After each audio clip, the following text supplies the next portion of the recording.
Hello, Anthem fans, and welcome to Freelancer Radio, your home for all things Anthem. This is episode 22, The Stories We Tell. I'm KJ, your host, and let's check in with the rest of the guys. Today we have Goose. And then she said, don't do it, and I didn't do it. We have Andrew. That gets me every time. And Marlon. Buffalo. Hey, guys, what's up? And we have a special guest. We have the dark coffee witch herself, Miss Kristen Hill. Kristen, how are you doing? I'm doing good. Thank you for having me on. No, we're excited. We've all been very big fans of Kristen's fan fiction, and definitely wanted to bring her into the mix, and hopefully she's got some great stuff to share with us tonight on stories, and we're really looking forward to it. Kristen, do you want to share your handle or anything like that for Twitter? Or Yes, I'm just Kristen Hill at Dark Coffee Witch on Twitter. Right now, that's probably the platform I'm most prevalent on. I keep saying I'm going to get this AO3 thing going, and I've got like one story on there. But I will. I'll get it going, like seriously. Awesome. Well, we're definitely looking forward to it. That's for sure. So we're going to jump right into some Anthem news. There's been some stuff that seems to be on the horizon. One of the interesting things that happened this week is an update got pushed through that basically started to show some signs of storms. People were freaking out. Oh, Cataclysm's coming. Then there also seemed to be a quest line that popped up involving acquiring crystals. And then we get a note from UNT Drew saying, oh, sorry, our mistake. That went a little early. So I'm beside myself a little bit. I'm sorry. Like you can't catch a break, for crying out loud. I know. That's what it feels like sometimes. I feel like it never seems to go right the first time, but hopefully we're getting there. It seems that there's some pretty interesting stuff that's pushing out on the PTS. They do seem to be listening to people. One of the things that came up was in regards to I guess the rewards, which they're like acquiring some kind of crystals. Originally, it was like 1,000 crystals that converted into a large crystal or something like that for you to be able to buy stuff at the store. They've cut that in half and reduced it to 500 to make rewards more accessible. You still acquire items at the same rate, but it's basically you'll be able to spend them twice as fast in the seasonal store or whatever that's going on in relation to the Cataclysm PTS right now. I think it's unfortunate those guys that are doing the PTS, they do get a glimpse of all of these great rewards that are coming up, but then they don't get to keep any of them. So I find that a little. Ouch.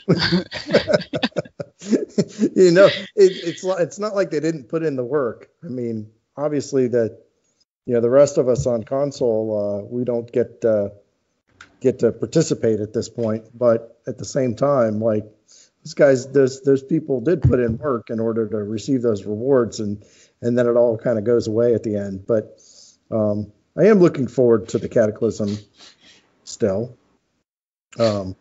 Interesting, we put out a poll this week asking the excitement level of the Cataclysm, and it was overwhelmingly yes, that people are still very excited about the Cataclysm.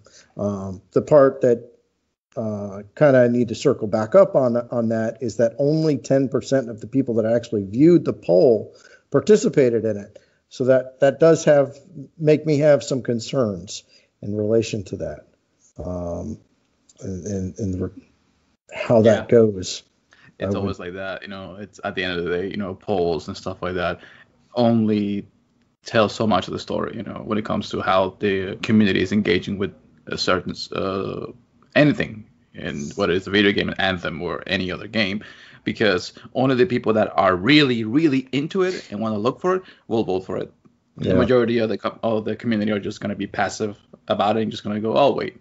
But it's a good way of gouging how interest is in the community. But again, it's not the end all be all the way I see it. Yeah, I make sure to tag some of the, once the poll was complete, I made sure to tag some of the development team in it at the end there. Hopefully they'll look at it. So I wanted to make sure that when we're talking about analytics, the more information that's given, The better. the better. So I want to make sure that I was being honest about where those numbers stood in relation to the whole thing. So, but it's good to see that the people that are hardcore about the game itself are still excited to see what the future holds. So hopefully that will continue to push the game and propel the game forward. Looking forward to it.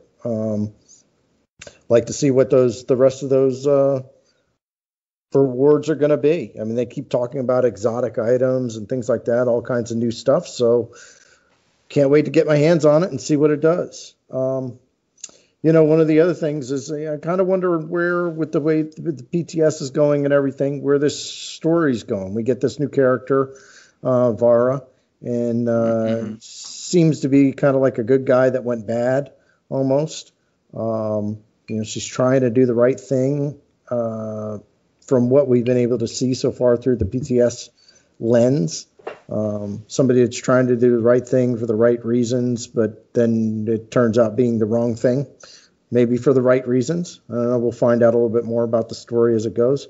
Kristen, I'd love to hear your opinion on some of the elements of the story itself so far, and what are some of your favorite things that you've already been a part of in the Anthem story? What are some of your favorite parts of that story? Well, for me, honestly, Owen. I I know that there's probably a large percentage of Anthem gamers who hate him. I think all the women like him, though. that very well could be. That's why we bring the girls on, for the perspective. Like, you like that douchebag? Okay, no, but I really, I don't know if it was, I don't know that he's necessarily a super complex character, but I like that he's in that gray area where he tries to do good, but he's got a healthy percentage of self-interest, which I think a lot of the characters we follow in video games don't necessarily have that. We see them being really good, always making the right decisions, At the end of the day, they're like 95% hero, maybe 5% who had to make that tough call and be bad. Yeah. And Owen is definitely, I thought he was much more of an antagonist for the story than the Monitor, actually. Yeah. The Monitor was just sort of this like lurking bad guy that, we never saw in a few cutscenes. I was like, oh, big bad Storm. And how come Storm was like that? The Monitor was always this faceless bad guy. Right. There was no real substance to him. There was no substance. Yeah, there's no depth to that character. It was just like this ominous bad guy that kind of lurked in the background, like you said. Owen, I think he's the future, maybe, of where this story might go. That might be a continuing. He's Kyle Ren. Okay. Kylo Ren. Not at all. I don't like Owen as a character. I mean, I agree with Kristen insofar that there was an angle to him, but frankly, I thought as a character, I thought he was pathetic. I thought that although he was an antagonist, the reason that he was because of some like sense of insecurity, like something shallow, like something in him. Kylo Ren. Kylo Ren. Like, he was an antagonist, but he just wasn't an antagonist that I could personally relate to. I just saw him as this little defenseless, insecure little boy who grew up and just did something evil and selfish because he could never overcome whatever trauma it is that he went through when he was young. And this is all conjecture. I'm assuming. I don't know what he went through, but just based on some of the character traits. But no, I don't like him as a character. This pathetic keeps coming to mind. I think it's the smile, though. It's like, he does have like this, I don't know, like the smart alecky type, almost like Ryan Reynolds style lines to him, and he's able to just say these things that are just so snarky, and you're like, and then he puts on this smile, and you're like, wow, I don't know if I like you or I hate you right now. Yeah, see, that's what gets the girls. That's Badass, the bad guy.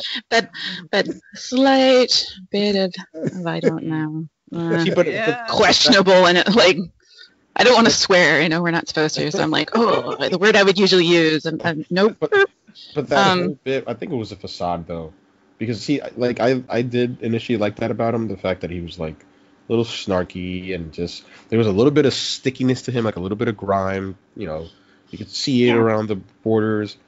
But then towards the end, like when we found out why he did what he did, and what was like the motivations behind why he turned on you as a freelancer, I was like, oh, you're not really snarky. You're just doing it to put a front. It's just a facade. This isn't really who you are.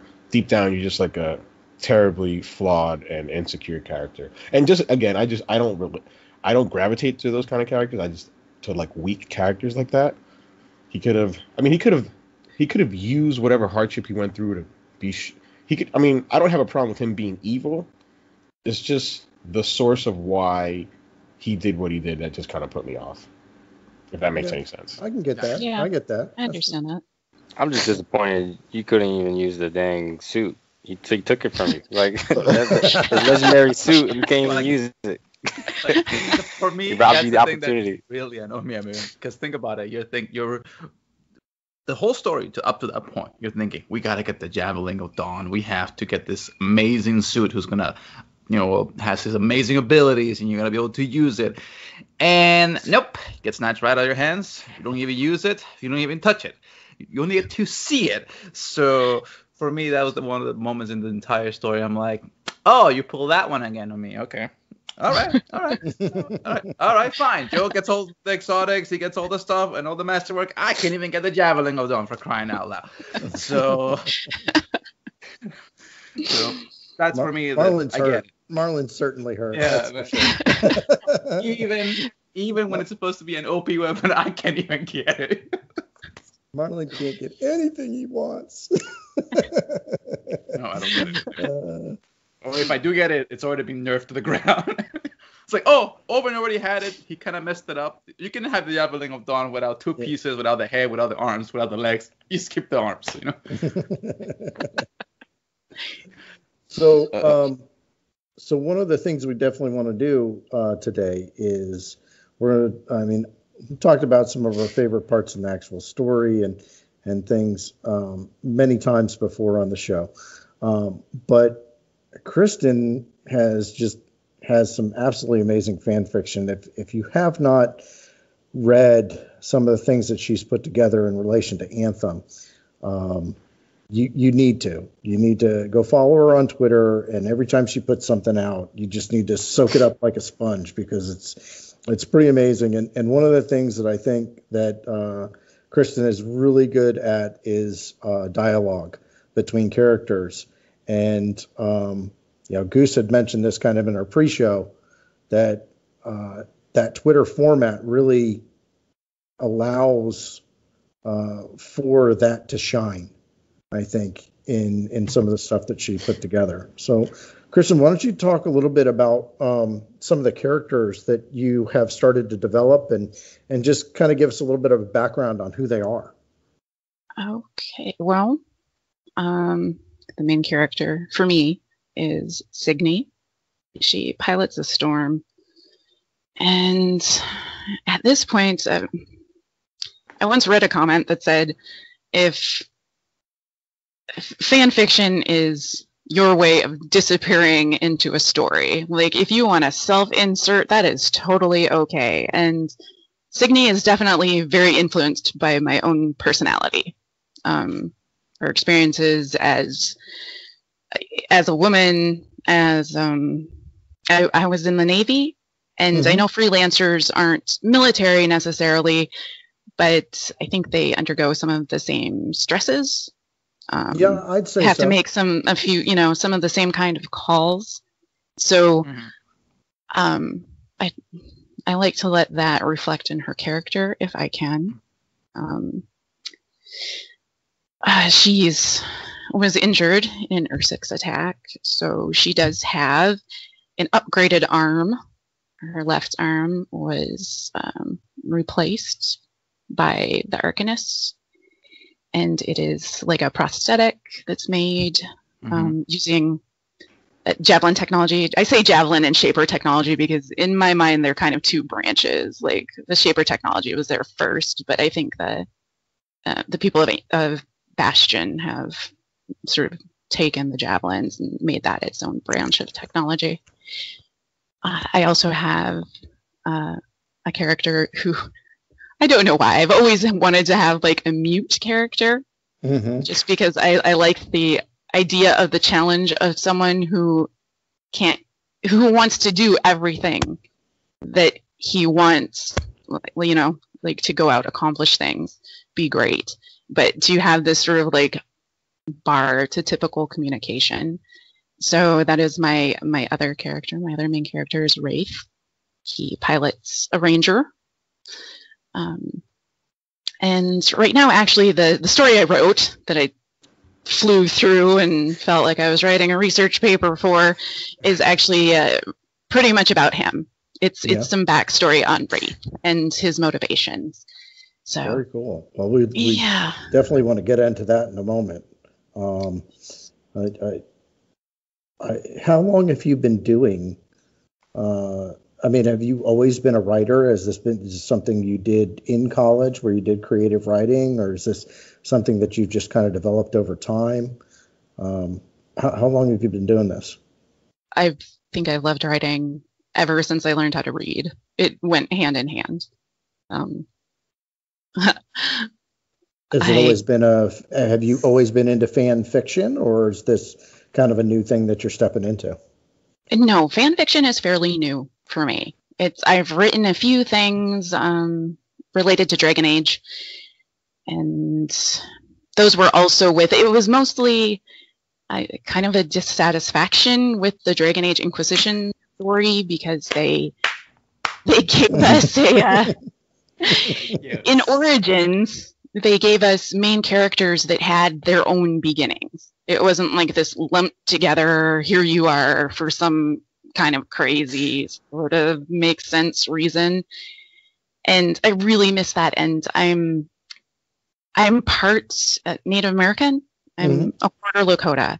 And I've except for when I was in the military, I lived on the reservation. And so my mom is white. My dad is Native, half Native. And it was always very strange growing up as someone who was kind of straddling these two worlds, because I'm not Native enough to be Native for the natives. They can tell by the way I talk, by the way I act. I basically grew up white middle class, and it shows. But at the same time, you weren't white enough. Exactly. White people see, and I'm brown. I am definitely brown, guys. Hey there, done that. Not fun. Not fun. Yeah, I hear that. So, I really connected with the elven alienage origin in Origins. They were so just on the edge of that society, not really accepted, kind of.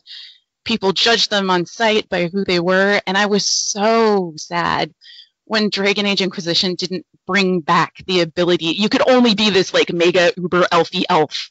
You could only be the super elfy, Dalish elf who was elves rule, we're real elves, and I was like, oh my god, no.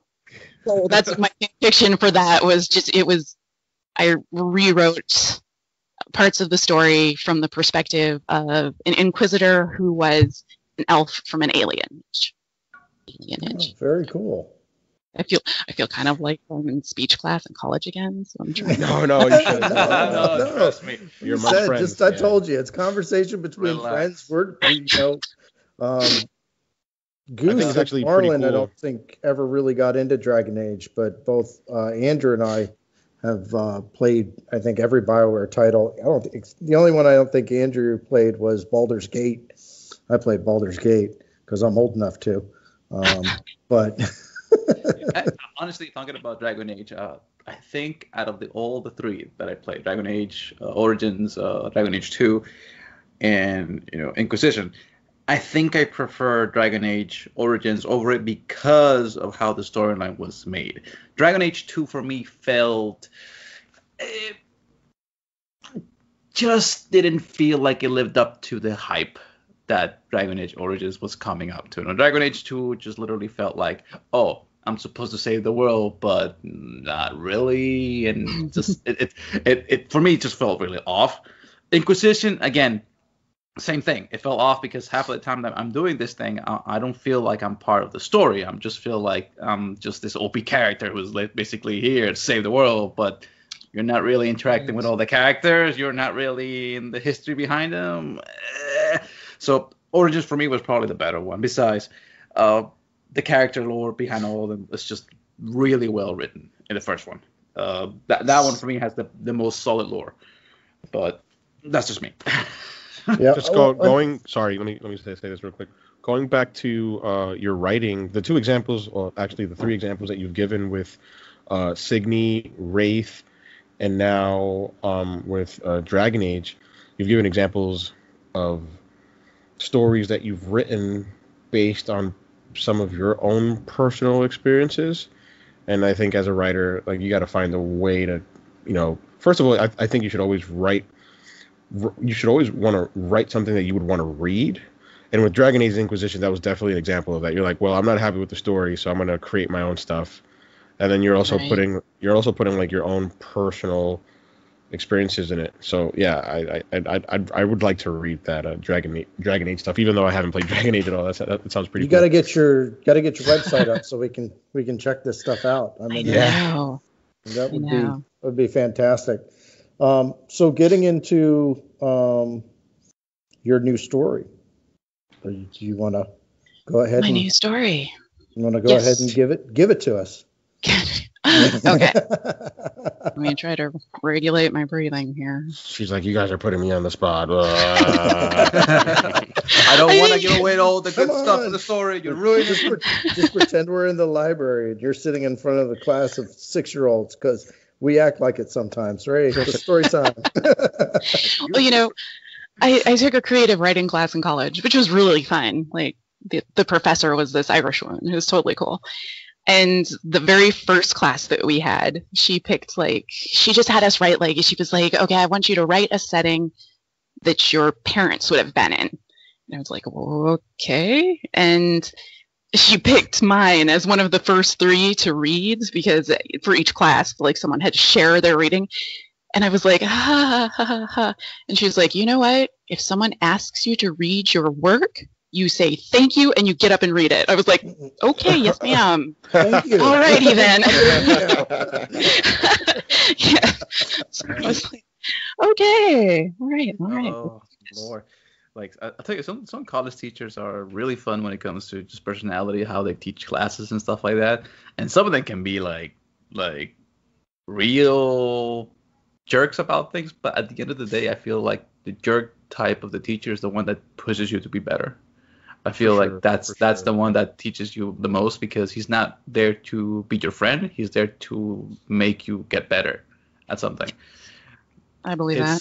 That's a random tangent, but I'm gonna piggyback off of that too. I think it also depends on the personality of the person. Like, I had a jerk professor who remained unnamed, and I think if it would have been somebody else, maybe they would have crumbled and they would have been upset, or their feelings would have been hurt. But he lit a fire up under my behind. I was like, oh nope, I'm gotta get an A in this class, because you're not that's not gonna happen again, dude.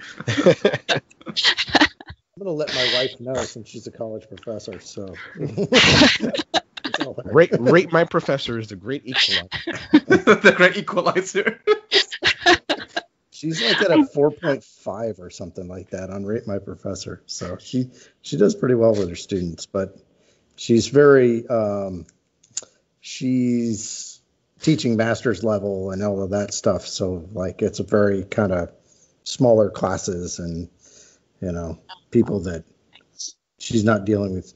I mean, she does deal with some undergrad classes, but most at of the her stuff. at the graduate level with smaller classes, and people are just there to get finish the class and get out of there. Yeah. But we have stalled enough and given Kristen enough time. Yes.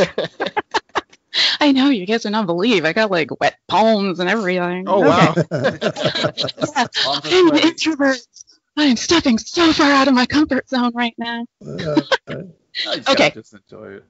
Yeah. Okay. I got this. All right. So let us begin. Signy wiped her forehead with the back of her hand as she looked up from where she crouched in front of Wraith's javelin, the ranger he called Fishbone. I don't know why you don't want to take this contract. It's an escort for a trader. We're gone a few weeks and back with pockets full of coin. She slapped the javelin's knee. Okay, try it now. Obligingly, Wraith flexed Fishbone's leg a few times. Better? She stood back, giving the actuator a critical look. Wraith gave her a thumbs up and waited for her to unclamp the javelin's right leg from her engineering rig. I mean, I know you and Gale think that javelin parts just fall from the sky. Sometimes they do, signed Wraith. Not usable ones. Signy threw him a "you're not being helpful" look. And no one will arm wrestle me for parts anymore. She flexed her left arm, a gleaming prosthetic based on javelin and shaper technology. She had recently discovered she could paint it and add vinyls like a javelin, and currently sported a pink, black, and white design featuring a Tesselar skull that matched her storm. So please explain to me why we can't take this very simple, very well-paying contract. Signy rested her hands on her hips, arms akimbo, a streak of grease across the bridge of her nose like war paint, and stared up at Wraith. Wraith's faceplate lowered and locked into place. He signed, "Get your javelin. I'll show you why." They flew out of Fort Tarsus on a northeast heading, under overcast skies that sputtered a light rain, keeping their javelins cool and allowing them to make good time. If I had known we were flying all the way to the Emerald Abyss, I would have brought snacks, said Signy, as her stomach growled loudly enough to make her wonder if Wraith had heard it. A Fishbone translated over the comms as Wraith signed, "What do you think all these pouches on my javelin are for?" She laughed. "Well, ammunition, I thought."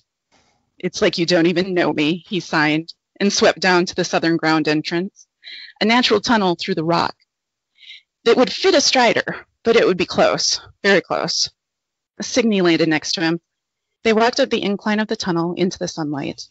The ever-changeable weather had cleared, and verdant land and deep blue loch unrolled before the two lancers in a long path to the distant ruins of Sanctuary. Wraith signed, "Did you know my sister is Lancer, too?" "I didn't even know you had a sister." Signy followed him as he made his way to the dilapidated remains of a strider. "Yes, one sister, older, Mara." Fishbone translated as Wraith circled the wreck to get to the cargo bay. Turning to Signy, he motioned for her to follow him inside. The whole strider was canted, like a broken-keeled shipwreck, but not so much that they couldn't stand comfortably. Wraith went to the back of the cargo bay to retrieve an empty shipping crate, lidless and dented, and brought it to the loading ramp, setting it down with the bottom up before he powered down his javelin and swung out of it. As Signy climbed out of her storm, Wraith rustled through the utility pouches on Fishbone. When she turned towards him, he tossed a small package to her. She caught it, read the label, and grinned. "Cookies?" He nodded, smiled, and went to sit on the overturned crate, leaving enough room for Signy to sit next to him. For a moment, he stared at the hazy outline of the far-off ruins, hands still, before Signy asked, "So your sister, was she mute as well?" She immediately regretted asking the question, feeling stupid. What were the chances of 2 mute children in a single family? Signy felt a blush begin to climb her face, like a creeping vine. But she had been studying Wraith, imagining a female version of him, all inky black hair, dusky skin, pale green-brown eyes, and blurted out the question from amidst a mouthful of cookie, before she thought better of it. To her vast relief, he grinned and signed. No, she talked all the time, lied constantly, but not to me, only to people she didn't like. He glanced back at his javelin, hands still momentarily before continuing. I got picked on as a kid, especially by one boy named Lucas. Mara hated him even more than I did. I was 9, she was 10. but she was a good liar, even back then. Lucas had knocked me down when she jumped in front of him and told him he might kill me if he hit me. She said I was mute because I had choked on a fishbone when I was a baby and it had gotten tangled in my vocal cords. He paused to rub his forehead and his shoulder shaking in silent laughter. She told him that the fishbone was still stuck in my throat, and if I opened my mouth wide enough and he looked inside, he would see it. So Lucas seems doubtful but curious, tells me to get up. He gets close, stares into my mouth, and Mara sucker punches him, knocks him out cold. Signe burst into laughter. Wraith signed after that, he left me alone. Signe chuckled, clearing her throat of cookie, and said, Mara sounds awesome. Where is she now? Anthem? Stralheim. What? She watched an unfamiliar expression suffuse Wraith's face and realized it was guilt and sorrow. He began to sign, his hands trembling enough for Signe to notice. 5 years ago, we took a rescue contract. Arcanists studying the ruins at Sanctuary had come under attack from a Dominion party. My javelin was damaged and I got hurt. I don't really remember much after that. The Arcanist told me Mara locked me in the rescue strider's cargo hold with them. Then she went back out to fight. Oh no, I'm so sorry. Signe touched his arm. Wraith stopped signing, rubbed at his eyes, then continued. I couldn't find her or her javelin. A year went by, and I hoped she was dead because Dominion. Here, he made a gesture that wasn't sign, just an expression of disgust and anguish because every freelancer knows the things that the Dominion does to its captives. On the anniversary of the day she disappeared, I got a message. Just a time, a place, and the letter M. The place was Sanctuary. When I got here, I saw Mara. I ran up and hugged her. She was like a statue, cold, hard. She told me she loved me, but she had to go back before the sculptor missed her. The sculptor, repeated Signe. Sounds like a big S, like big M monitor. Not good. Wraith nodded, signed. She wouldn't come back with me. She told me not to try to force her because she didn't know how long she could hold herself back, and it wouldn't be safe for Fort Tarsus. Wraith met Signe's eyes. Now we meet once a year. Until she can't. Signe put it together. And the anniversary is coming up. Wraith nodded. His arms were tense and crossed, his shoulders hunched. Signe gave his shoulder a gentle bump with her own and said, Forget the contract. Plenty of stuff to do around here, right? He gave her a half smile and signed, Thanks. 3 days later, Wraith watched the horizon from above the northern precipice of Sanctuary's ruins. The sky snarled into dark masses of storm-tangled clouds. As he hovered, the wind butted Wraith's javelin hard, like a woven, first from one direction, then gusting from the other, forcing him to land. He was worried. Mara had always been there before him, her javelin, a white interceptor, catching his eye like a beacon amidst the crumbling architecture. He thought about contacting Gale and asking him to do a search for her, but it felt sacrilegious. This day was always just for Mara and himself. Wraith was considering what to do when Fishbone's HUD flashed an enemy contact warning. He had no time to react when a dark javelin appeared in front of him, out of nowhere.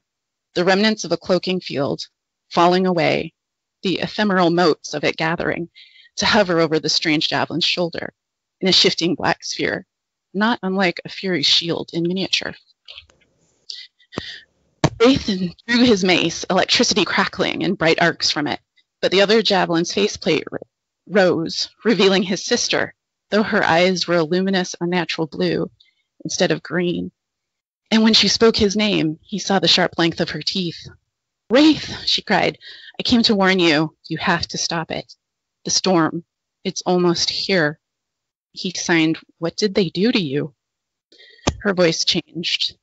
He remade me. And my javelin. I'm better now. She shook her head, the panic returning. I'm not Mara anymore. We can't meet again. Stop the cataclysm. Her faceplate snapped down, and her javelin turned away, booster flaring to life. Desperately, Wraith grabbed her arm, noticing that her interceptor now bore modified gauntlets with large, unretractable claws. Lethal, but unable to grip a gun, was his last coherent thought before she whirled to rake the claws of the opposite gauntlet across Fishbone's helmet. The flare of electricity shorting out his shield and sending Fishbone stumbling backwards. He lifted his mace, preparing to jumpstart his shields by siphoning hers with an attack, but he saw her disappear as the cloak finished closing around her. He spun wildly, searching for her, but he saw no one, and his head showed nothing. As he stood there, the storm broke overhead, releasing a sheet of rain that remained unbroken around him, and Wraith knew he was alone. The end. Wow. That That was solid. that was awesome. Thank you. Yeah, I like how his javelin is named Fishbone, and you call back to the story about the fishbone. I thought that was awesome. Thank you. Yeah, it's a really good story. Have you tried doing audiobooks? We got a little snippet right now. It's pretty good. I like it. I really liked it. You get people into the storyline, because the key for making a book sound good on an audio format is the fact that you are engaging the listener and to believing and to imagine what's happening in the story in their mind with the words that are coming out. And you nailed it on that. No, and just moreover, I think with the characters with both Signy and Wraith, you sort of established like a camaraderie just the way that they spoke to each other. I mean, granted, you did a great job with the intonation of their voices when they would ask questions. But even if you weren't reading it, or doing a little, I don't want to say voiceover, but like an audio book, and I was reading it, I think that would still come across. Mm-hmm. I think you were very good at painting a scene in terms of when they get on their javelins and they fly across. You mix up these colors. You're talking about the verdant ground as a contrast with the blue sky, and that automatically just boom, that popped in my head, and I was able to see that. So I sorry, I really enjoyed it. I like the fine details that you wrap into it. Like you brought up, the emerald abyss, and you brought up, the Wolven, and you brought up how the rain affected their ability to be able to travel further. All of those things that are definitely callbacks from the game, and just small details that typically, a lot of fan fiction that I've read, there's small things that people tend to skip over that really do a lot for the purpose of the story. I have to ask, where do you see some of these characters going in the future? I'm very episodic when I imagine stories, so usually I have a small goal in mind when I start to think of what will happen next. Like this story I just read, I wrote because I wanted to do sort of a character sketch of Wraith. Yeah. Because I felt like we had gotten we'd seen Signy. We'd seen some of her background and how she thinks. And I wanted to do the same thing for Wraith. So that was the goal setting out when I started to write. As far as what happens to them, there will definitely be, that's not the last time Wraith will see his sister. I would like to tie her story into the Cataclysm.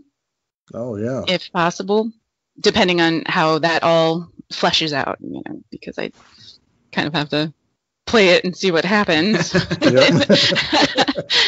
But it's right now I just like playing with the idea that they're regular people, and what do regular people do? They, in this situation, in Bastion, what do freelancers do to cope with the stresses that they have cookies from day to day? Yeah, exactly. They have cookies. Their stomachs growl. I really like Signy as a character. I think she came off. The word militant is the wrong word, but I just liked there was this one scene where you described where she, I think you read aloud, she put her arms on her hips akimbo, and then she had grease, oil grease coming down through the bridge of her nose like war paint. And I love that. I was like, yeah, that's, I could just imagine, like I saw her doing that. I don't know. I thought it was cool.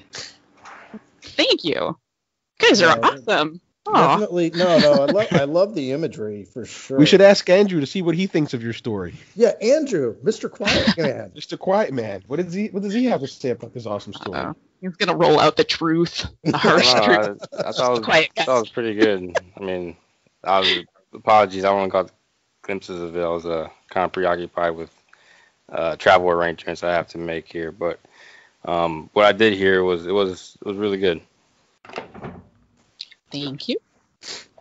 So as the future of these characters kind of unfolds, I mean, honestly, I really am looking forward to seeing what you do with Mara myself, because I think that's kind of an interesting story. The sculptor, and then she comes back and she's been remade. I think that would be very interesting to see something from maybe even that character's perspective at some point. That's a cool character. Yeah, it's at this point. I hope that there's a part of the game where they take us into Stralheim, because I feel like I don't know enough about the Dominion yet to be able to. I mean, I know it's fan fiction, and there's lots of leeway there, but I want it to feel as true to the game world as it can. Yeah, no, I get that. I get that for sure. Yeah, no, I would. All we really know is it's cold. Be more of Mara. Right? You know? Yeah, exactly. All the evil people come from the cold places. Oh, they always do. They always do. We're laughing more because she's from South Dakota. So have you? That's good. 2/3 of the year. Kristen, have you ever considered? And this is something that I would say, because of course I would say it. But I was listening to you read your story. And I know that you've invested quite a bit in these characters and on Anthem, but have you ever considered, because I just heard it, and I'm like, screw Anthem. Create your own world, create your own character, something that you can own yourself, right? I mean, it's awesome that you're writing this fan fiction, but at the end of the day, you're writing and building within an already established world, which does help. But I'm like, man, I'd love to see what she would come up with. When what you would do world building on your own, right? I think that would be something else. Have you ever considered something like that, or attempted that? Oh gosh, yeah.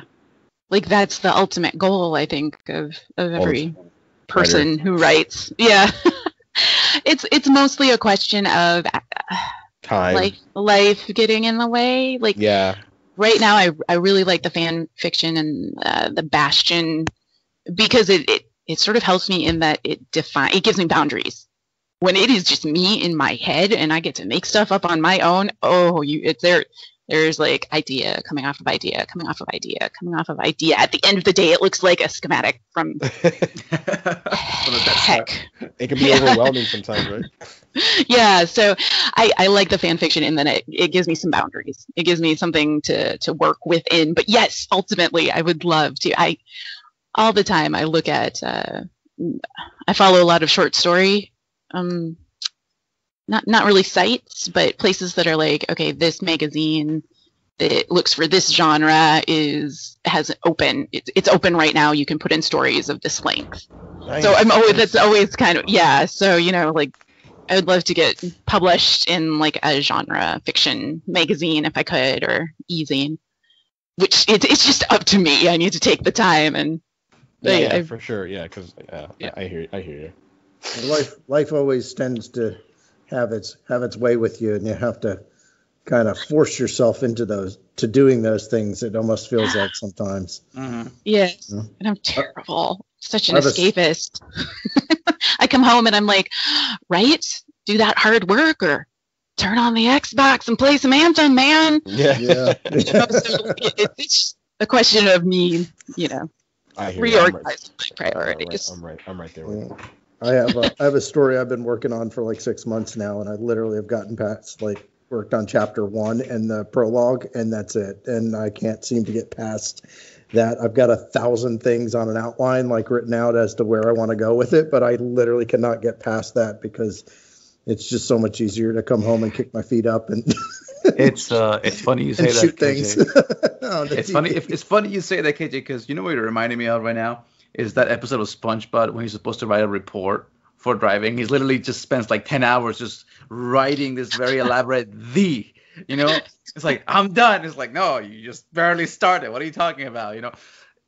Writing is such a wonderful and fulfilling thing, but the biggest thing that happens to writers is either writer's block, which happens to me all the time, or the fact that you get so many ideas that, like, you start writing a story, short story, whether it could be 500 words or it could be 10,000 words, and while you're writing the story, you get more ideas of, oh, I could have done that better, I could have done that, I could have fixed that, and you start thinking, oh, well, what if I actually invert this idea and turn it upside down?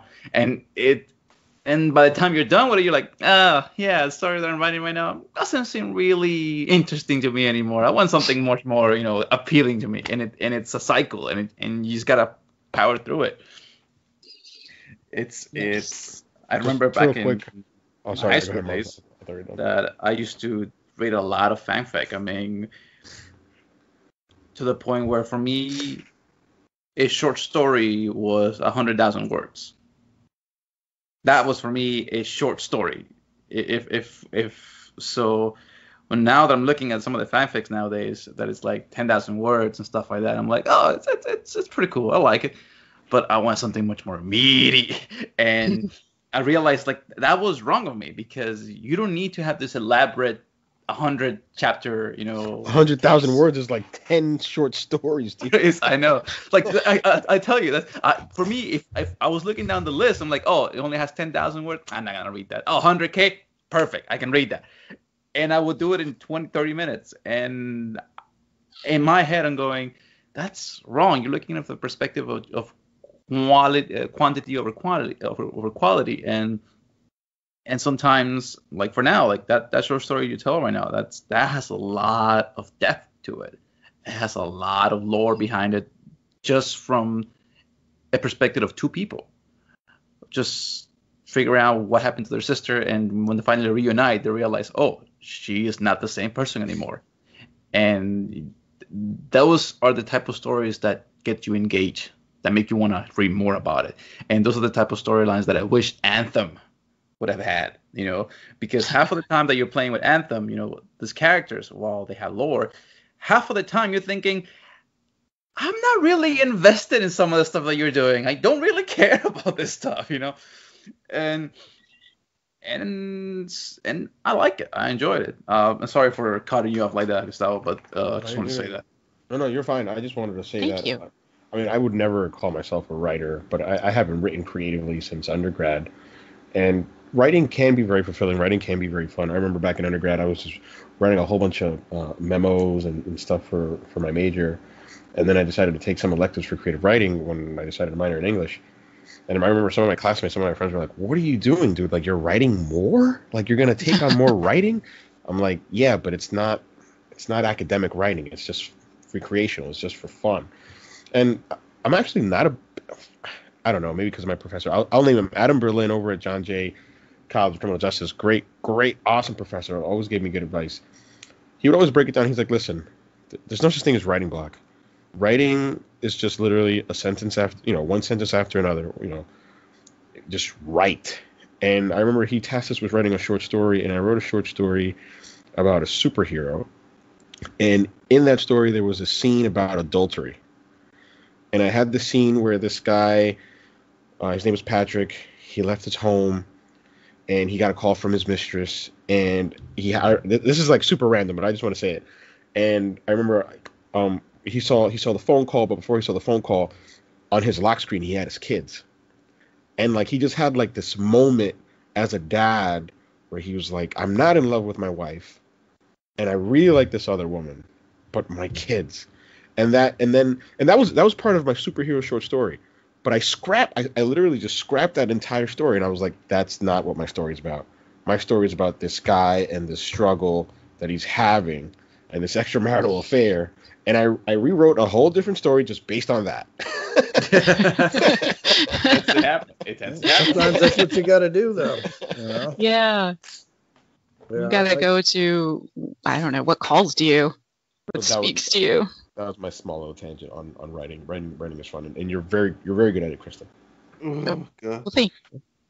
Well, let's kind of get into the next part of the show. Kristen, we appreciate you taking the time to, come in here and, read for us. I know that you consider yourself an introvert and you did an awesome job. I just want to thank you again. That was awesome.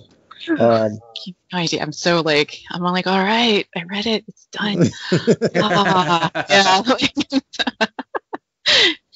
So kind of for our discussion of the week, Ryan McCaffrey brought up something on Twitter, and I'm going to go ahead and I'm going to read his post. And Goose saw this, and he shot it over to the Freelancer Radio Twitter, and I said that we would bring it up this week in the show. I think it is definitely something that it was a very smart question to ask. So he says, let me make it clear that I am not rooting for anyone's failure here, but let's say, hypothetically, that Anthem never recovers from its bad start. Do Casey Hudson and Bioware shelve what must have been long-term plans for it and fast-track a Mass Effect revival instead? So I wanted to bring that up. There was 615 likes on this post and 26 retweets. And all of them whole bunch of talk. Whole bunch of talk. Yes, they did. A lot. Everything from people talking about Mass Effect to KOTOR 3 to, just all kinds of stuff in here. So I wanted to bring it to everybody. And Kristen, please jump in on this.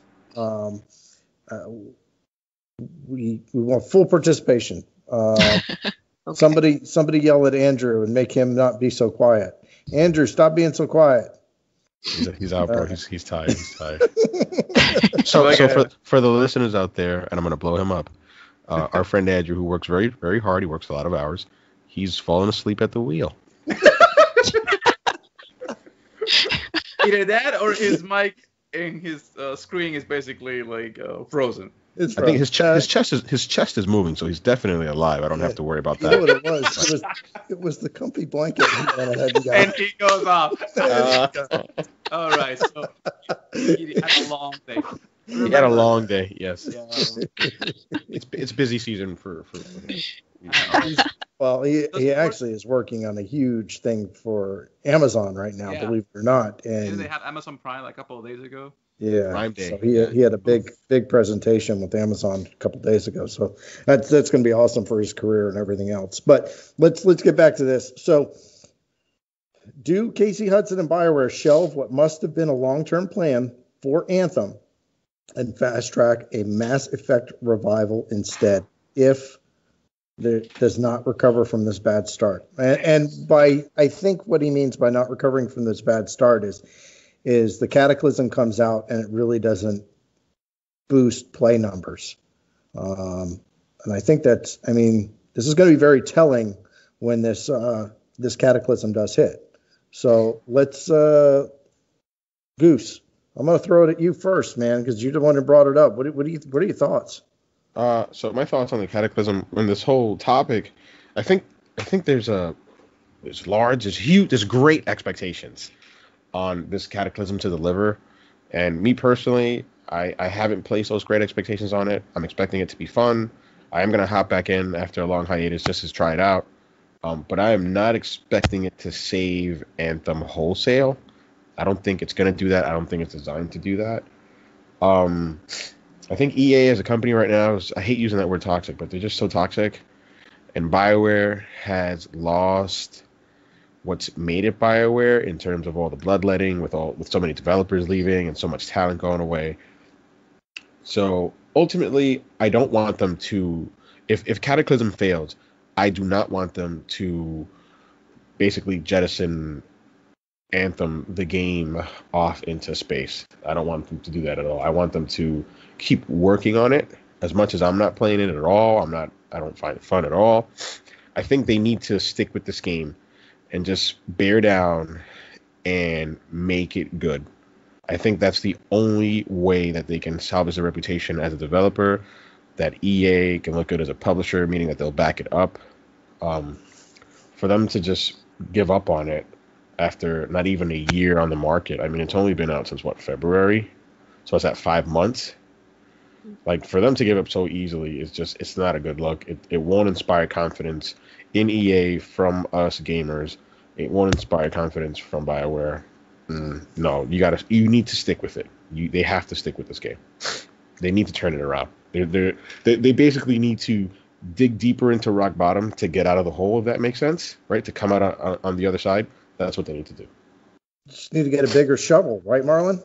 Oh, Marlon's got a big one. It's so big. They need a golden shovel. They need a golden shovel encrusted with diamonds and pearls and doohickeys to basically get them out. Here's my issue with them trying something else. If they were to decide to go and do something along the lines of KOTOR or Bioware, doing something like Dragon Age or, I don't know, something that is not Anthem, first of all, the community will never let them live it down.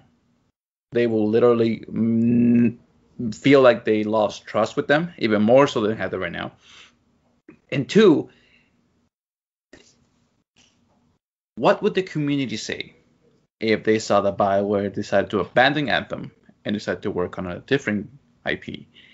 Would the community trust for Casey Hudson, and the community will trust the developers for Bioware to do right with this new IP or this new, KOTOR or Dragon Age or any other intellectual property that EA has?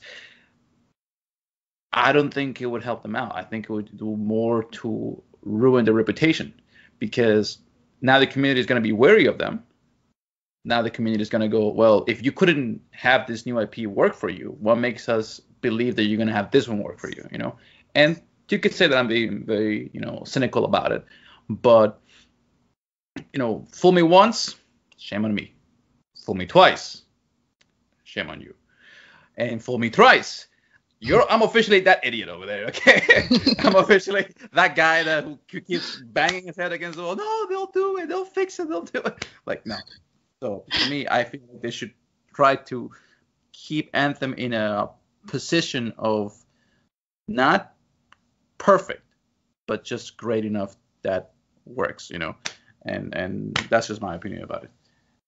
Kristen, what do you think about something like this? I mean, we had a Mass Effect Andromeda that seemed to go pretty south pretty quick, right? And then we had now we have Anthem that people definitely have their concerns about, and the community has definitely dropped off considerably since launch. We know that for sure. What do you think if they were to abandon it for a new title, something that is already well established, like a regular Mass Effect title, or even to push more into like the next Dragon Age that they're already working on? What are your thoughts on that? I agree with Goose and Marlon. I think if Andromeda hadn't been Andromeda, then they hadn't already lost a lot of credibility, maybe storytelling credibility. Goodwill. With the fans. And I know that there are people that love Andromeda. I love the gameplay.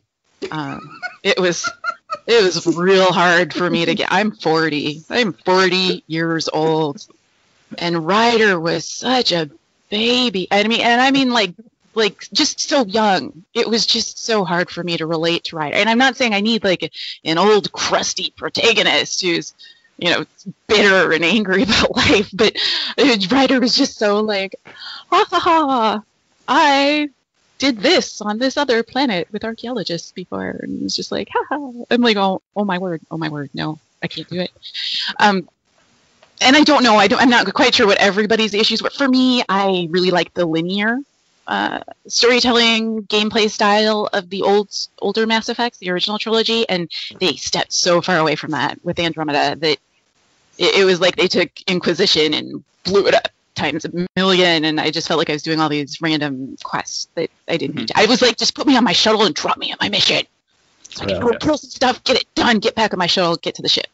And really, Anthem, I'm hoping, I don't think that they can focus on something else and just hope that people will be like, oh, yeah, we're totally behind this. Yeah.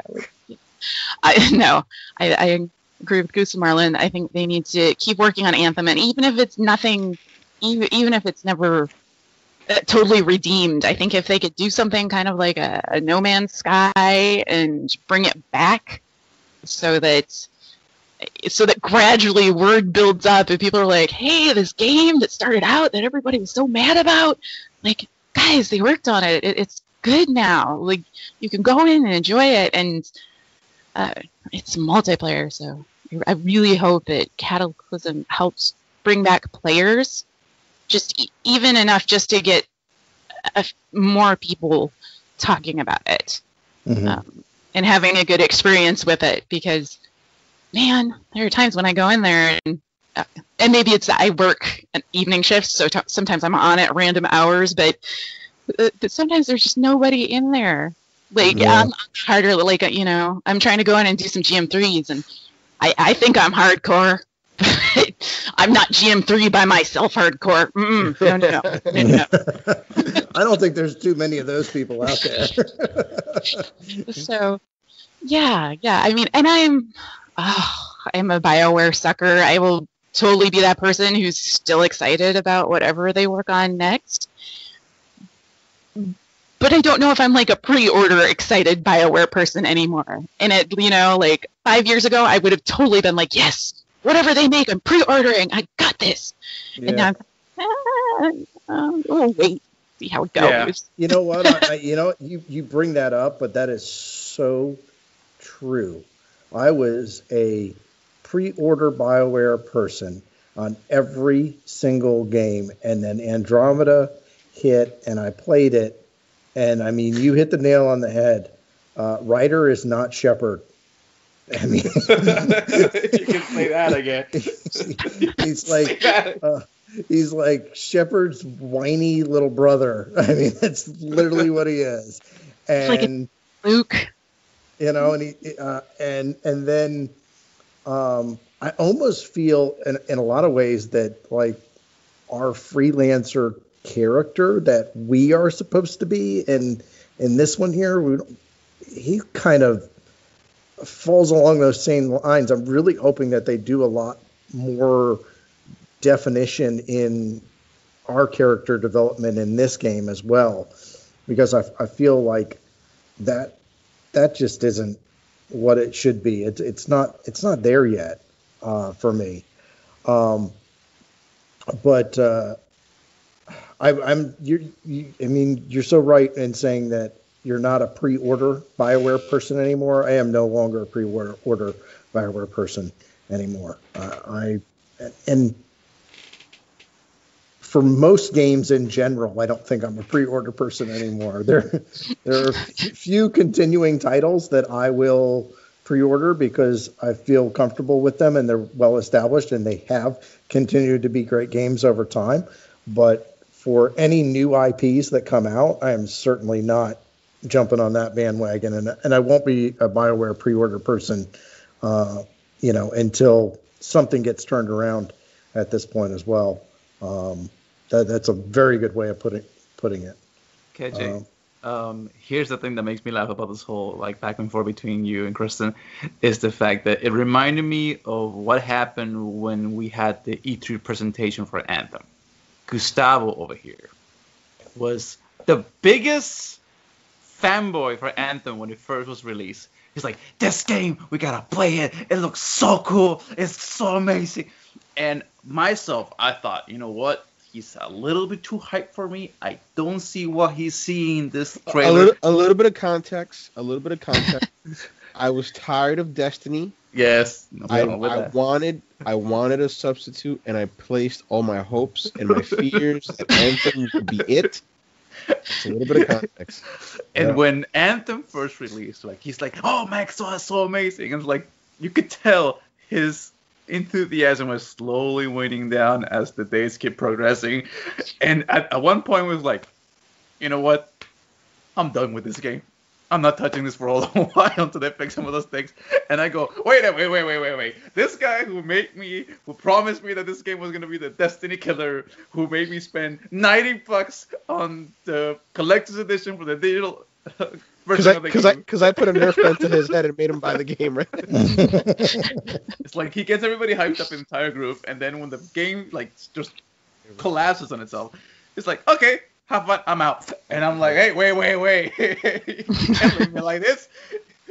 I felt like it was really like Prospero, or I was dealing with Owen. It's like, hey, no, you come back. Okay, you gotta stick with us. Okay, you can't just leave me like this. And given the fact that I have played Anthem back and forth this past couple of weeks, and I keep playing Destiny for a very specific reason.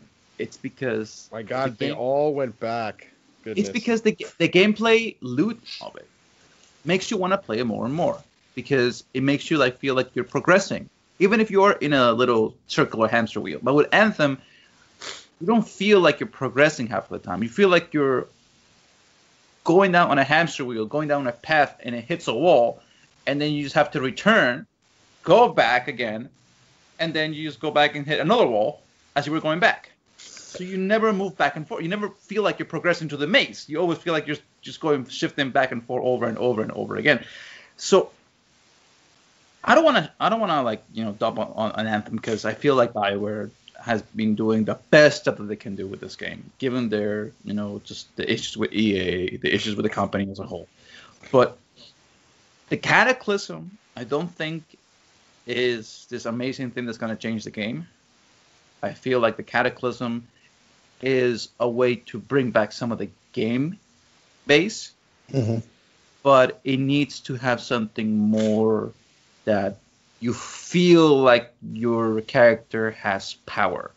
You feel like your character is not just a freelancer, but it is a hero, because they touted this game as being a superhero-like game. It needs to have what I like to call the sticky icky, right? Something that's going to make me come back over and over again, something to chase, something that is fun, independent of the gameplay, which we've established is fun, and it's probably its only redeeming quality. It needs activities in which I can earn gear from. Yeah, that's the thing, is that they need to keep building more gear, and we need to be able to actually earn the gear. And one of the things that I've noticed, and because a lot of us have gone back and started playing Destiny a little bit more recently, and one of the things that I've noticed is that I can get a weapon, and I can get what would be considered a bad roll on that weapon, but it's still usable. Whereas in Anthem, if I get a bad roll, even if it's a higher level weapon like a masterwork or a legendary, and it's got like a 1% something on it, that's not usable. It's not usable. Like I think what they've done is that they've wanted to create it have so many different defining points in the weapons that by doing that they've almost broadened the base too far, right? If your weapon can go from a 1% up to 225% on a particular inscription, right? On a legendary, that's too big of a range. Like for a legendary, that inscription should stay up at the higher levels and always be at the higher levels so that it's usable as a legendary every time you get a legendary with that type of inscription. And I feel like I'm hoping that with the upcoming Cataclysm and things, with some of the changes in regards to luck and how armor's going to be replacing it and some of these other things that are involving inscriptions, that some of that stuff really gets a heavy fine tuning to it, to where things feel a little bit more meaningful even when they're received right now. Because I mean, I've got a couple weapons that are like super great rolls, and I've had those things for a long time, and I can, sit there and, with my death from above, if I set it up just right with my shots, I can shoot something and hit 70,000 crit hit with this thing. But then I move over to another one of the weapons. It's like the same exact thing with slightly different rolls, and I'm shooting like 4,000 a crit hit, and it's too big of a stance. Can I say that I too would like $70,000? Oh yeah, no, I'd like $70,000 too. Yeah, I'll take that as well. Yeah, I don't know how I got into dollars, but look, I can tell you this: if your Anthem, if your javelin is shooting money out of its gun, I need a money gun. I do need a money gun. For me, the thing for Anthem and that I enjoyed about Anthem is that it has potential when it comes to the lore. There's so many things that we from that world that we don't know, and it could change the way that the gameplay and the way that we interact with the world. When I saw that we had to do with shapers and we had to do with these artifacts that could be unpredictable, I thought that we were going to have weapons that were going to have something similar to that. That you could have weapons that, for example, you're shooting lightning, but for some, let's say 5-10%, or maybe 1%, that lightning turns into like a meteor, and then it creates this huge explosion that levels the entire field and makes you go, what the hell was that? Something that tunes into the unpredictability of how the world is. Mm-hmm. And there's so many things you could do with a game, and Bioware could very well give us, I don't know, magic next week. Could give us the stones. Bioware magic. Yeah. Bioware magic. Bioware magic. I haven't heard that well. No, but I mean the world is supposed to be evolving over time. Why couldn't our weapons do the same? Thank you. I don't understand. That definitely could be an element that's brought into the game in the future. It would be nice to see if our even the weapons we currently have, if there was some sort of way of them changing and progressing over time and things like that. I mean, that's definitely a thought. And I want to print like a small retraction here. Andrew was not sleeping. He is back. He's with us. His computer froze on him. He just happened to have his eyes closed at the time, so it looked like it. and Andrew, we totally put you on blast, dude. I heard a little bit of it of Goose going off, and I was like trying to defend myself, and then all you guys froze on my screen. I'm like, no. like the thing for me about the whole situation was the fact that you look like you died in the middle of the spot, and Goose is like, no, I think he's alive. His chest is moving up. No, it wasn't. His entire screen was frozen. Okay. So the question was asked, Andrew, was that would it be smart if Anthem does not recover, basically with the Cataclysm, would it be smart for Bioware to just step away and maybe focus on like a revival of a Mass Effect type title or something like that in lieu of continuing with Anthem? What do you think about that? I don't think if anybody's expecting the Cataclysm to revive Anthem, I think that's not a good expectation of the Cataclysm. So they give up after the Cataclysm. That if it doesn't bring up enough players, that's a poor, I guess, management decision there, in my opinion. They need to stick with Anthem. Try to do like a Division or No Man's Sky or something to that extent. Recover it to the best of their abilities, and just try to regain some of the Bioware fan trust back. Yeah. Well, I guess everybody's very much in agreement. So hopefully some people from Bioware are listening to this. I know some of them actually do listen to us, believe it or not. Crazy. What I would really love is like another scoop, another like Schreier like scoop.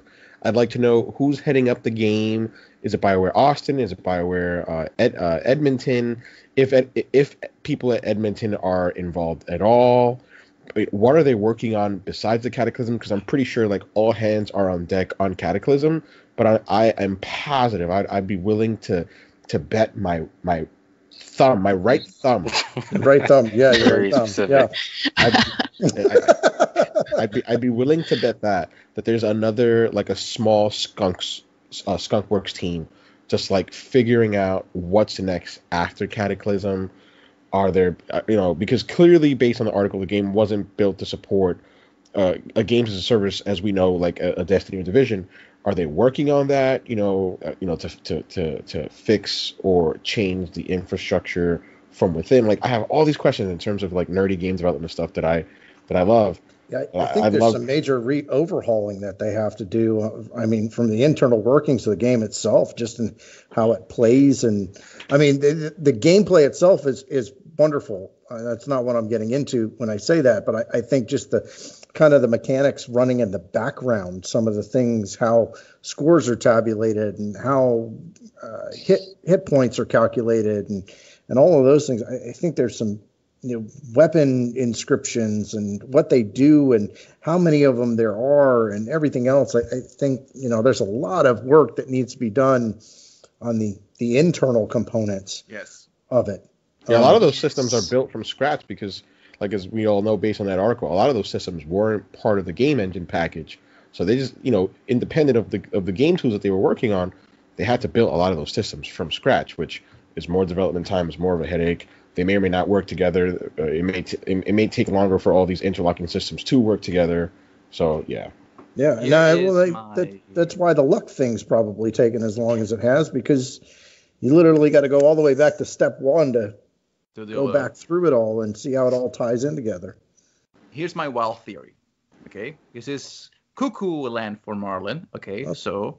Right. Which is not very far from regular land. I hate you so much right now. All right. This is right around the corner. Here's my wild theory. It's across the street. And Bioware Edmonton are not doing this. Okay? This was send offshores up to India and to Japan and to China to deal with all the stuff. And that's why we have not talked anything about them. That's why we have not seen any more of their stuff, because it's being offshore up in Antarctica for all we know. Wow. Because that is wild. That is wild. That does belong in Google land. Can you imagine if Schreier puts out an article later on and says, "Yeah, we found out that it's actually being offshore." I could not only I would bet my whole hand for this one. There's no way that EA is doing that. They're not entrusting their brand new $100 million+ IP on outsource, on third party contractors. Yeah, no. Yeah, there's no way. Absolutely no way. No way. All right. Well, so let's get into the things that we're obsessed with for the week. I'm gonna let Goose kick it off since he's been on hiatus. What are you obsessed with this week, my friend? Are we back on Batman, or what's going on, brother? No, it's a little more political. You did your DC. You went to DC. I did. Yeah, there's this new book came out yesterday. I got it a little earlier. I got it as a gift. It's from Politico's chief political correspondent, Tim Alberta. It's called American Carnage on the Front Lines of the Republican Civil War and the Rise of President Trump.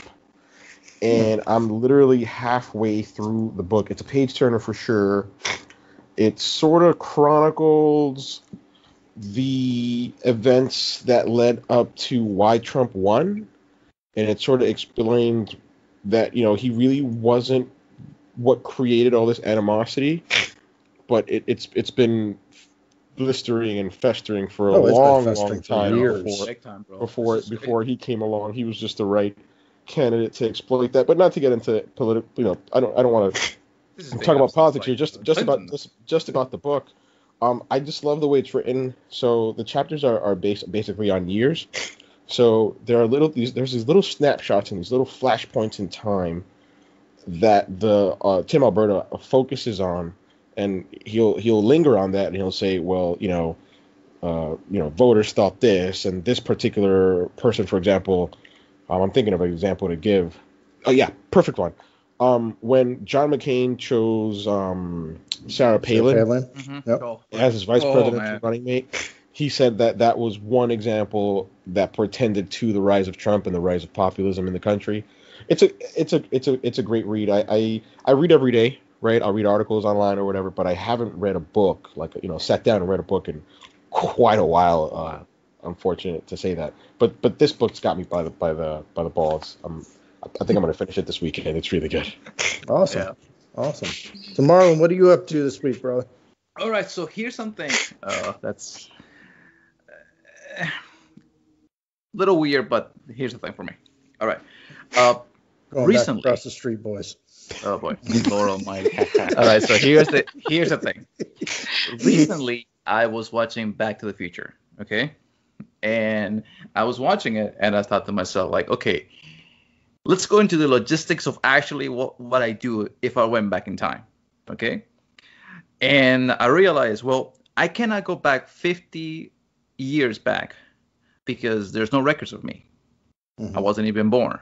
So I cannot, there's nothing that shows who I am, where I came from, and I don't have any social security. I don't have any ID. I don't have anything to basically say, oh, I'll buy the lottery and just get all this money, because if you try to do something like that, well, you need paper and you need a trail of where you came from to actually do that type of things. And I was looking back on how the logistics go about it, like if I were to go back in time, like would I go back where 3, 5, 6 years ago? Or would I do it in a way that just tells my old self, hey, here's an almanac. Here's what's going to happen for the next 10 years. Here's the instructions of what you're supposed to do. You can take it or leave it.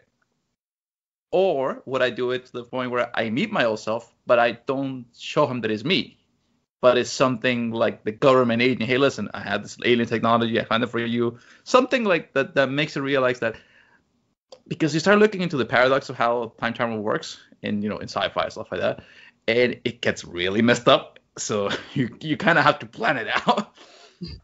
So it's weird, like when you start thinking about like how Back to the Future works, and how when Avengers came out, it says, hey, listen, that's not how time travel works, okay? That's not how any other thing works. So it's just, that's what I'm being obsessed with, just quantum mechanics is like and the like. Has anybody seen Project Almanac? Yeah. Yeah. Oh Yeah, my yeah, God, I saw that. That's such a great time travel movie. I love that movie. Yeah. No, I would if I was going to travel back in time, I would go back about 10 years and just tell myself to buy Bitcoin. It would be like, dude, there's $100, go buy Bitcoin with $100. All right. And then for me, I would have done this. I would have done this. Go back in time to basically where the guy had that $1 billion. Give him, well, not where the 5 people wanted, but the other guy that had it before, where he himself wanted like 700 million or something like that. So buy that ticket, split it with him, use that money to buy some Bitcoins, and then get some business. You'd be set forever. Yeah. I do like real selfish stuff. Like if I go back in time, like this is a little personal, but if I could go back in time, I'd stop my great grandmother from falling, which led to her death. I would do that. I would try to warn Bush or rather Clinton about 9/11. I mean that wouldn't happen because I'd be a young kid, right? So I'd probably fail at that one. But I am not a white knight. Trust me, I'm very selfish. I just think about me. 1, 2, 3, just me. But I would in that scenario, I would probably try to do something to save some people from like certain death. Nah, I couldn't do nothing like that. Yeah, y'all seen Butterfly Effect, right? Yes, I did. Yeah. Oh, I couldn't. I wouldn't want to mess with time. That's the thing. Like I don't want like the butterfly effect to happen type thing. Like I don't. Yeah. Don't mess with time. That's the thing for me. Like accept it and move on. That's the thing for me when I was thinking about it. It's like, what can I do to cause the least amount of deviation from my timeline in a way that I look, because the thing for me, if you were to bring the almanac and start betting on all this stuff, like Back to the Future, and just become this huge billionaire guy that's just high rolling and stuff like that. Google. That's gonna deviate from all the things that happened to me, and it might change my future to the point where I might not even like it. So I'm thinking to myself, that's the thing. Time travel is too confusing to even think of it like that, man. Because if it's all one linear path, you technically already did all this before in your future self, and it's all playing out the way it's supposed to. Like I don't know. Don't. It's like That's a rabbit hole we don't want to go down right now. You can bang your head up against a brick wall for as long as you want with that one. That's for sure. Andrew, what are you obsessed with this week, my friend? Kind of going off of what I was obsessed with last week. That board game Pandemic. Yeah, how's that going? We actually went and got an expansion for it called the Legacy Season 1. Mm-hmm. And it's I guess I've never played enough board games to really, I guess, know how some of these expansions and stuff like that work. But this one is pretty cool. Like it has permanent effects in the game that affect your whole playthrough. So you either play through like 12 months, like campaign type thing, and like you rip up cards. So it almost has like a D&D element to it. And like things like cities get destroyed and all kinds of like it gets crazy. Like your every action means something, and I've been having a blast with that for last week pretty much. I'm actually looking forward to buying Legacy Season 2 and going through that one. I'm very ignorant when it comes to board games, and you said that you bought an expansion. Is this like a physical board game? Yes, a physical board game. Wow. Okay, that's cool. Here's the thing. We need to basically one day, all of us, like with the whole TMSG clan, and any of our guests that wants to play D&D with us, we need to play that because I'm pretty sure that all of you guys would screw me up big time in this thing. You know? We're gonna end up in the upside down. That's what's gonna happen. That is exactly what would happen. So, Kristen, what are you obsessed with this week? For me, Nosferatu. The AMC TV series. Yeah. I love Joe Hill wrote the book Nosferatu. He's Stephen King's son. Yeah. He's a great writer. Lock and Key, great comic book. Oh, see, I've heard of that, but I haven't read it. I need to. Good. It's really good. I need to find it. And I loved the book. In fact, I have the audiobook downloaded because I'm on like a huge Nosferatu kick. And I love the series. They changed not a lot of things, but for me, I still really enjoy it. I kind of think of it as like an alternate universe version of Nosferatu, and just the actors that they have in it. I don't know. It's as soon as I don't have cable. I just have internet and Hulu and such. So like Monday morning, as soon as I know that episode's dropping on Amazon, I'm like, bye. And then I watch it like 3 or 4 times throughout the week and try to get all of the details. I love it. I love scary stuff. I love horror. I wish I were good at writing horror. I love horror. Zachary Quinto. Oh man, he is just so good. I loved him as Spock. I loved him on Heroes previous to that as Skylar. And I mean, this is another great character of his. And he does so well at playing the old version and the young version. Yes. And even the young version is, I mean, it's just funny the way he's almost like stuck still in the 1950s in a lot of ways. Because he like came into I'm not going to make any spoilers for the show, but he like comes into the shop this week and he's like, I need your telephone machine or something like that. And it's like who would even call? And the guy's like, you mean a landline? It's like who would ever call it a telephone machine? But I mean, it was so great. That was such like a period. Pull from that time, and I just thought that was fantastic. But no, that's such a great show. My daughter and I both watch it every week, and they've done very well with it. I did not read the book, so I couldn't say how it is in comparison, but I do enjoy the show for sure. Yes, that is my thing. Yeah. If it's not Anthem, it's Nosferatu. So there you go. Well, my obsession for the week has been we are planning a day trip to Wekiva Springs to go canoeing, and I'm really looking forward to that. Me and my kids and my wife. She's doing her not graduate degree, her doctoral degree comps right now, and she's literally been basically locked in a room writing for 48 hours and trying to get all of her stuff together. So it'll be fun. Yeah. So it'll be a nice break for her by the time she's done with that. And we'll go down to the Wekiva River here in Orlando, and you basically just take a canoe and you head all the way down the river. But I mean, there literally are like 10, 12-foot gators like 5 feet from you all the time as you're traveling down through there. And you go from this small island, and you can take the canoes all the way up to the Wekiva Springs, and then you can spend the day at the springs, and then you can travel back on the canoe, and it really doesn't cost more than like $10. So it's pretty awesome and reasonable to have a day out with the family and stuff. So looking forward to that. That's going to be my weekend, and that's my obsession of the week. So I've been excited waiting for it. Swimming with gators, totally reasonable. I don't know how you do it. I don't know how you do it. Dude, hey, you're Floridian, man. That's part of it. Oh, man, it's part of the territory. Every lake you go, every lake you come into in Florida, I don't care. Every single body of water that is not a swimming pool has most likely got a gator. Gator, iguana. You've got gators, and I've got my rats. Yep, that's true. There's your cockroaches. And your Mutant Ninja Turtles. So, that's right, I mean, we have those. Here's the thing for me. I remember one time we had to go on undergrad. We were supposed to go to the Everglades to do like an expedition with the whole class.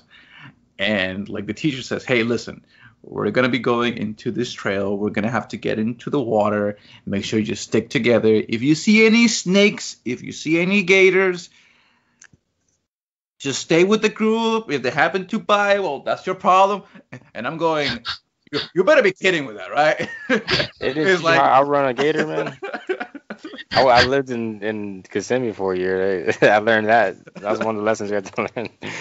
I run a gator. I have heard so many zigzags. So many stories about somebody's small dog out barking in the backyard, and then all of a sudden that thing just goes away. It's done. And the gator got him. It happens all the time. I mean, and even there's attacks that definitely do happen around here, but I mean, more often than not, it doesn't happen. And literally every single body of water in Florida has a gator in it. When the story broke down up in one of the golf courses up here in Florida, and I think it was in Miami, or something like that. And they're filming it, and they just see like this thing popping out of the water and starts like walking into the land of where the golf course is, and they start realizing that this thing is like a 22 feet alligator just walking around like it's his own house, like his own bedroom. Is like walking around, and like the golfers are like, "That's a big boy." Yeah, we had one that big on one of my construction sites one time. It was like 22, 23 feet big. I mean, it was massive. I have never seen anything like that. Since then, I mean, it was crazy scary. And he was just sitting there sunbathing, just, like it's nothing. Just hanging out. So. Like, I'll take. Hey, KJ, what's up, man? I'll keep my winters. I'm good with that. You guys keep your giant reptiles and such where you are. I'm okay. By the way, how cold does it get up there? With wind chill, it can get to like 60 below sometimes. Yeah. No. I think I'd do a gator shoot. Nope, I'll hang out with my gator. I'll hang out with my iguanas, my gators, and my shorts. Okay. I'd take the cold, man. I think I'd take the cold rather than that gator. I hate humidity. Yeah. Oh. Yes. Yeah. And cuddle weather is the best. You can drink a hot chocolate. Oh, that's not no cuddle weather. That ain't cuddle weather, brother. That's like. You can read a book. That's like it's not freezing as soon as it gets there. It is very much develop indoor interests kind of weather. I mean, there are the people that are like, yeah, my snowmobile, I'm gonna go skiing. I'm not one of those people, but they are out there. There are people that enjoy the wintry parts of winter. 60 below is like, I want to keep my toes, please. Oh yeah, and that's Staying inside weather. That's like an exceptional. That's my goal this year. I want to come out of winter with 10 fingers, 10 toes. I want to have all my digits. Yeah. 60 below is not cuddle weather. 60 below is get inside your tauntaun. Okay, try to survive. Okay, that is what it is. Yeah. That's crazy. Oh, all right. Well, it was a great show. Thank you, everybody, for listening. We do appreciate it.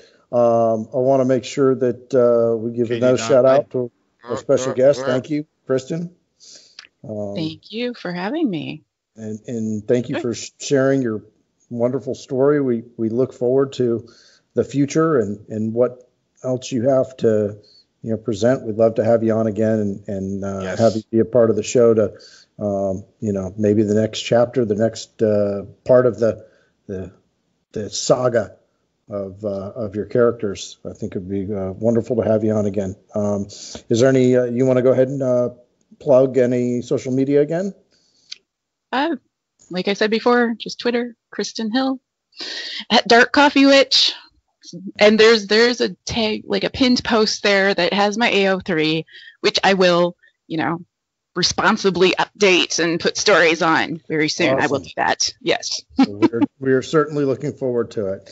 If you want to reach us, of course, best way to reach us is on Twitter at Freelancer RADI1, and we're listed as Freelancer Radio. You can do a Freelancer Radio on both Facebook and on Instagram. We will respond to you if you follow us. We will always follow you because we are interested in what you have to say, and we always want you to be a part of the conversation. And that's pretty much it for the week. Anybody else have anything they want to share before we head out? I wasn't on here last week, and I missed the British gal, but I said I can't miss Kristen's story. I made it. Yeah, thank you. Thank you. No worries. Thank you. All right. Well, that's all the time we have for today. So let's suit up and hit the high road. Strong alone, stronger together. Freelancers, roll out. Roll out.